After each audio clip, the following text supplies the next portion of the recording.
Alright, so we just finished that session, but I decided I want to just go ahead and try and film his free dog time. He's already getting better about it, being more curious and willing to wander off. The one problem I have with doing free dog, along with a lot of this training sometimes, is like Siduri doesn't really care about going off and smelling things that often. She wants to be right by my side. She wants to go back to playing the game, where he is falling in line with that a little bit more. So all I'm going to try to do is make myself less interesting, but still here if I need to be. But just to allow him to go do his own thing and not correct it, right? Like I said in the earlier video, he's very attached to me, so if I keep wandering around the yard, he's going to kind of think he's supposed to follow me. So I'm just going to kind of be less interesting. I don't want him crawling all over me. I don't want him having bad manners and licking my face and doing all. Those are fine pet behaviors if that's what you want. I like those things for mine. But we'll be a little bit more firm. He's at work, he's at camp, so we'll hold him to a little bit higher standard while he's here. And then some rules are made to be broken, I understand that too. So. But we'll just see how he does, right? So he's just sniffing and wandering. I'll kind of try to keep him over here where the camera is. Right now. I don't really want to wrestle with him. I don't really want to play with him. I just want him to go be a dog. It's very important to be able to turn him on and then turn him off, to let him know that you don't have to work him. Nothing is expected of you right now. That doesn't mean that I can't call him. I don't want to right now. Although I am going to stop wandering outside the yard. Keep him in our yard.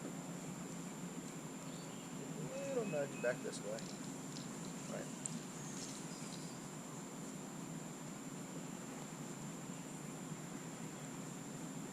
Don't want to start a wrestling match with him, and he loves to wrestle. He will start nipping when he starts wrestling. Try to keep the corrections to a minimum. He's slowly losing interest in the leash, which is good.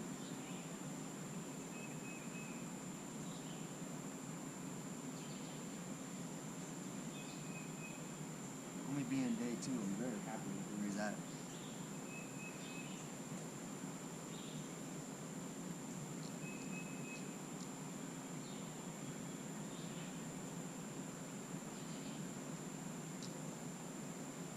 I do want to remind you though, even though he has the long leash on, I'm not in control of it 100%. We do live on a quiet cul-de-sac with, for the most part, mostly older neighbors that are pretty predictable in their habits. And I've been here long enough to know the sound of everybody's front door when it opens, things like that. So I can get away with leaving him, technically unattached right now. But I am still very aware of the surroundings and paying close attention and making sure I do not fully trust him off leash. There's no way to do that at this point. And what I really trust is that my environment doesn't have a lot of distraction. So he's not going to have a lot of reasons to want to go tearing off out of the yard. If I have to, I will step on that 15-foot leash if I can. Stop him in his tracks if we have to. He does have a pinch collar on, so I really would rather not catch him at full speed. It's quite a heavy correction to give him, but if it's necessary, if he's sprinting out of the yard after something, we can't lose him. We can't let him get hit by something in traffic, and we can't let him get a hold of a neighbor's cat or something either. It's not fair to them. But I do trust the environment plus the leash. I don't know what you guys' situation is like in your place. He's getting a little bit more bold, more confident. Hey, buddy. Hey, buddy. Even though I didn't call him, I always reward him for coming back to me. Something to keep in mind. There's a lesson to learn. If you end up playing a game of chase with him, you've already made a mistake. You don't want to be chasing him around. If you want to play chase, that means he chases you, not the other way around. Why would you condition your dog to run away from you? That's a terrible thing. You set yourself up for a headache. But frustration can get the best of all of us. And with my first dog, I'd get frustrated, and she'd make me chase her. I'd finally get a hold of her, and I'd want to scold her, or punish her, or something for making me chase her. All she learned was that when she gets caught, she gets punished. She just played chase harder. So When he's not listening, when you're working, you got to keep in mind that in the end, you have to always reward him coming back to you, no matter how long it took, no matter how angry you are, no matter how frustrated.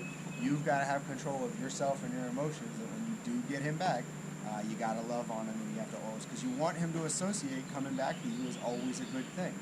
You don't want him to start learning that when you get a hold of him, he gets in trouble. That's not going to lead to good things. So I was happy to see a little bit of enthusiasm as he was like, "Oh, hey, it's you," and came running back. Of course, you can't see him right now. He's just sniffing the back of the car. Groot. Yeah, yeah, what? Yeah, you're a fun little guy, aren't you? You're a fun little guy, aren't you? He was wound pretty tight when he got here, but he's getting quite a bit more calm after each day now. He's had 2 nights of sleep here at the house, and he's improving. His anxiety is improving. He did still scream after our last session. I put him in the crate, and he cried for probably about 10 minutes or so. What's up, buddy? Don't knock it over. Don't knock it over.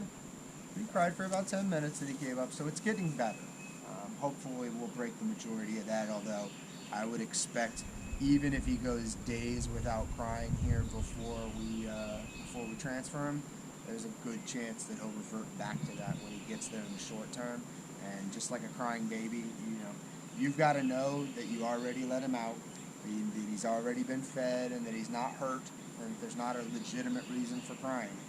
And once you know that, you got to tough it out, because for each time that you have a little struggle with him, and you're back and forth, and he wins, he gets his way, it empowers him, it emboldens him, and the next time will be worse, right? Because he knows it works, he knows he can win, so he'll try even harder to force it to work. And of course, if you gave in to the one before, you'll probably give in to the next one at the new higher intensity, and so he'll scream even louder on the third time. So you got to really dig in. I would recommend you kind of structure it.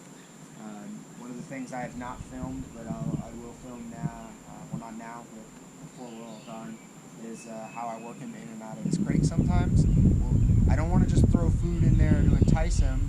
Yeah, that's a reward for going in, but then I slap the door shut, lock it, and leave. He's freaking out. He doesn't like that. So same thing as where I want him to stay on the place board more than I want to call him away, so that he learns not to anticipate coming to get me. The same thing with the door. I want to put him in the crate and let him back out again, and put him in the crate and let him back out again. So I'm going to try to condition him for the majority of that, but when we get him to your place, one of the first things we might want to do is set up his crate. We'll give you a towel or something that's in his crate now to associate the familiar smell, and we'll have him go in and come back out freely, and go in and come back out freely. And then we'll go off to the side, and we'll maybe have you guys practice doing some of these things that we're doing now, and then we'll go back in and have him go into the crate and come back out freely, and go into the crate, maybe shut the door and feed him, and then open the door back up. We don't want him to see his crate as a trap. We want him to see it as a safe space for him to go and just relax into. But for right now, he's got some pretty big abandonment issues, and he's got a high-pitched squeal that's atrocious. So be prepared that you're going to have to take on that challenge the first couple of days. And if you're just going to